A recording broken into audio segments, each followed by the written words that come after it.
Hi everyone. I funded my girlfriend's med school, then they left me for someone better. So I took everything back and left her in ruins. I, 29M, want to share a story about how my life turned into a total circus. I used to think I had it all together, a decent job at a small company, a solid savings, and what I believe was a great long-term girlfriend. Turns out I was dead wrong. In short, I helped fund her med school dream, then she ditched me for someone she thought was better.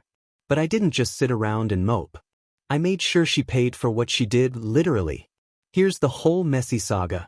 I met my ex-girlfriend about 4 years ago at a massive barbecue my cousin organized. The place was packed with neighbors, college friends, random acquaintances. One of those all-day grill fests where everyone's name tags might as well say, "Who are you again?" I was 25 back then, she was 24, and she told me she was working on her undergrad degree with big plans for med school. At the time, I had a stable job in a small manufacturing plant. I'm pretty good at saving money. My father raised me to be frugal, always reminding me that every penny counts.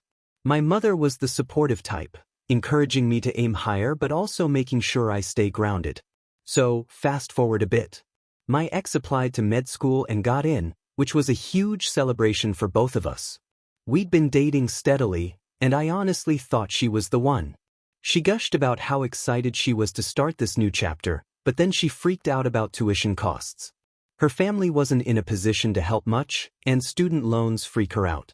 I had been saving diligently since my late teens, so I told her I'd help cover a big chunk of her expenses. No shady stuff, just me writing checks directly to the school and occasionally paying for textbooks, supplies, rent near campus, that kind of thing. My father and mother both thought I should be cautious, but I brushed that aside. I was convinced this was an investment in our future together. In the beginning, everything seemed perfect. She was so grateful, always talking about how my support let her focus on studying without worrying about debt. We had fun weekends when she wasn't swamped with assignments, and she seemed to love hanging out with my family. My parents liked her drive, and my cousins joked that I'd found myself a future doctor who'd take care of me when I got old. I felt like the luckiest guy in the world. Then cracks started to show. It wasn't some dramatic shift overnight, just small things that started piling up. She became more distant, always glued to her phone, laughing at texts she never wanted to show me. She started talking about wanting a flashier lifestyle, nicer restaurants, more upscale parties, more extravagant weekend trips, stuff that didn't really fit the budget of a med student and a guy saving for a house. But I tried to be understanding. Med school is tough. Maybe she just needed an outlet. One night, there was a semi-formal event for her med school. Usually she'd invite me to these things, but this time she insisted I skip it. She called it a boring school function I wouldn't enjoy. I felt weird about that because she'd always asked me along before, but I didn't want to push. She came home around 2 a.m., smelling like perfume that didn't belong to her. She passed it off as random party vibes, but I felt a knot in my stomach. Something was off. Before I could really confront her, another red flag popped up. Her phone kept buzzing one afternoon while she napped on the couch. A text preview from a contact labeled said something like, "I can't wait to see you again." Obviously, my blood pressure soared. She caught me glancing at her screen and freaked out, yelling about privacy. She said was a group partner for a project, but it all felt fishy. I decided to let it go for the moment, but I started watching more carefully.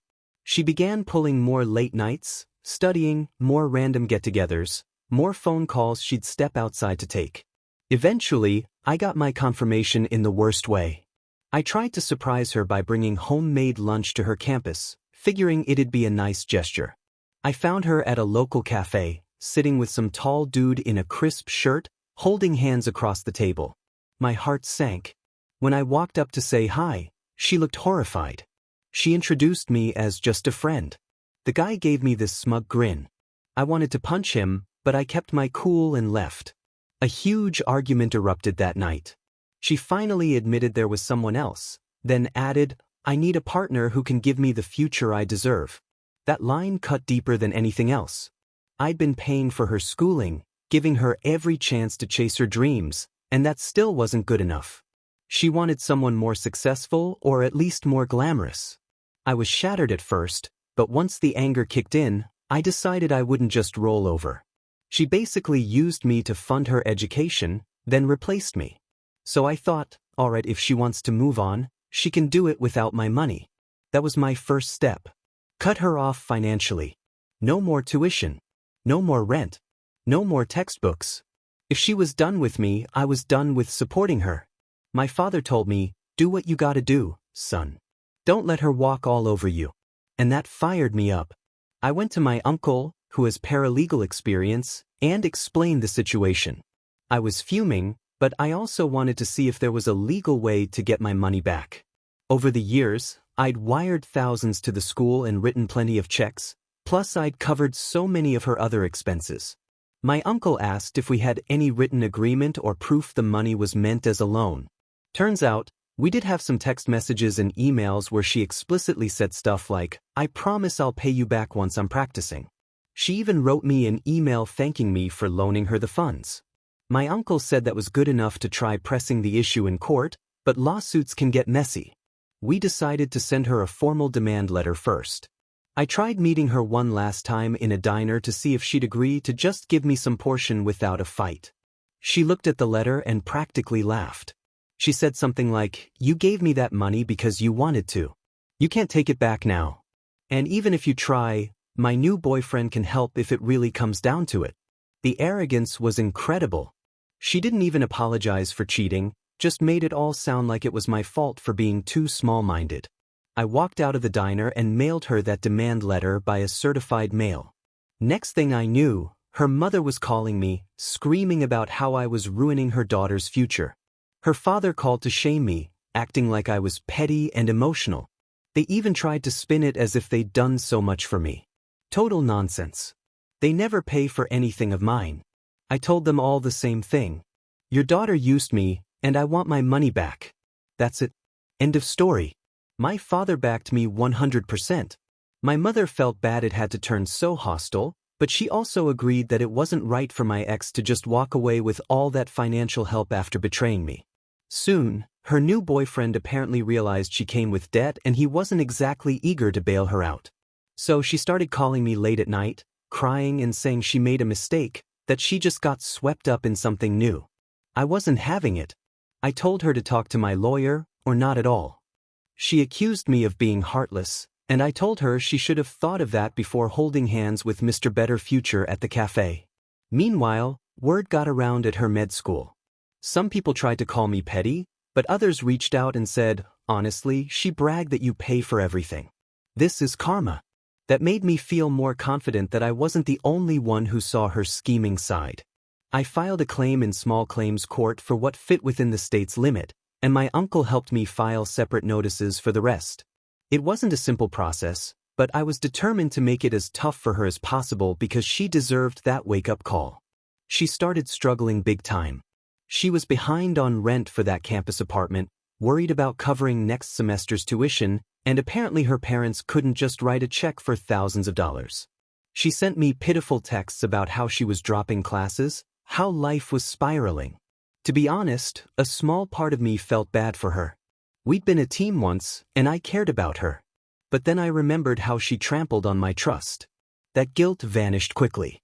The fun part was that I also withdrew any personal references or professional connections I'd helped her secure. She had reached out to my cousin, who's an RN, and a friend's dad, who's a physician's assistant for networking. I told them the real story and they cut ties. She lost all the perks she'd gained from being with me. No more easy references.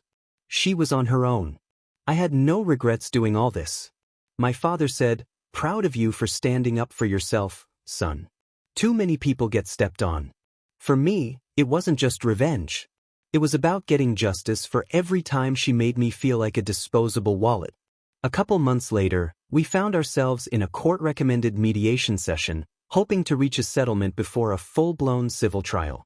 I walked in with my uncle and my father for moral support. She arrived with her parents, looking stressed and far from the smug person she'd been at the diner. Right away, her mother tried guilt-tripping me. "She's under so much pressure. She has exams. How can you do this?" The mediator had to keep telling her to let her daughter speak. My ex tried to twist the story, acting like I'd thrown money at her to control her life. That's when I presented the texts and emails where she explicitly thanked me for the loan. Her father attempted some half-baked compromise, saying we should both just move on because it was an emotional breakup. I told him I'd move on once I got my money back. The mediator even had to stifle a sigh when she realized how far apart we were. My ex then broke into tears, talking about how she never intended to hurt me and how everything just got confusing. But I remembered how she'd smirked in that diner and how she disrespected me. I wasn't budging. We tried negotiating a payment plan, but her initial offer was laughably small. I refused. My father, who rarely speaks up in these things, told the mediator he's been patient enough. She needs to own up to what she did. After several hours, we were still nowhere near an agreement. Her lawyer even tried to corner me outside, saying a prolonged legal fight would be stressful for everyone and maybe I should just settle for less. I basically told her, I'm fine with stress if it means I get what's owed. That ended the conversation fast. Not long after, her lawyer reached out with a slightly better offer. We went back and forth until she finally agreed to pay me a decent chunk in installments. It wasn't the entire amount, but it was close enough that I felt vindicated. Because of all this, she had to withdraw from her upcoming semester. She just couldn't keep up financially or mentally. Her parents blamed me for destroying her future, but they seemed to forget it was her choice to cheat and toss me aside. If she'd stayed loyal, we'd probably be planning a wedding and living comfortably, but she wanted a grander life and found a new guy who promptly bailed on her once money got tight. Tough luck. After that, she reached out a few more times, claiming she needed someone to talk to. I told her I wasn't interested. I reminded her that any communication should go through the lawyers.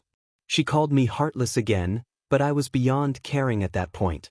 My father told me, this is what a reality check looks like, and he wasn't wrong. We had one final hearing to confirm the settlement, and she tried one last dirty trick, claiming I falsified the text messages.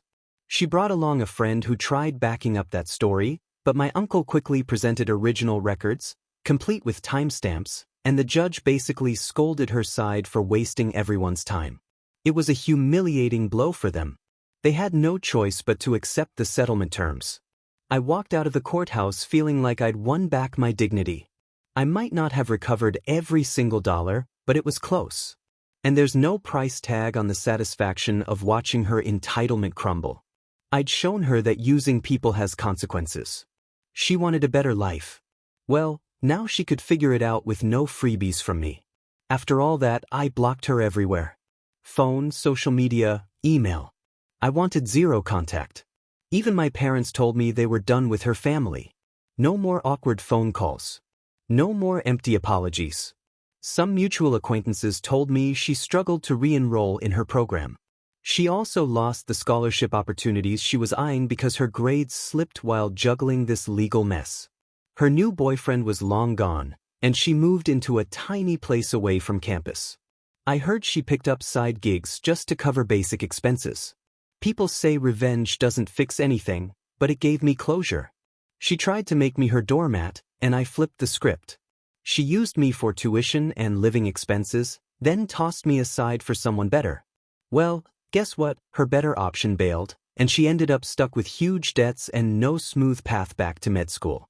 Maybe she can still become a doctor one day, but it'll be a lot harder without my support and connections.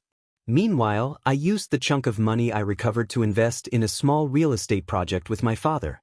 I'm putting my energy into work, friends, and actually enjoying life free from her drama.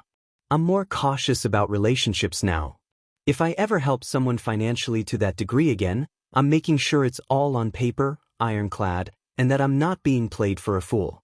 My father often says experience is the best teacher, even if the tuition is steep, and I finally understand what he means. I'm sharing this to let people know they don't have to just roll over when someone wrongs them.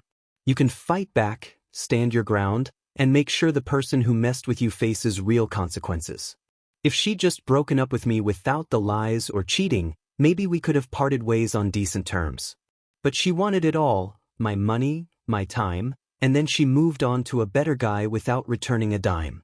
She played herself by pushing me too far, and I'm not even sorry for how things ended up. I'm moving forward, stronger, and a bit wiser.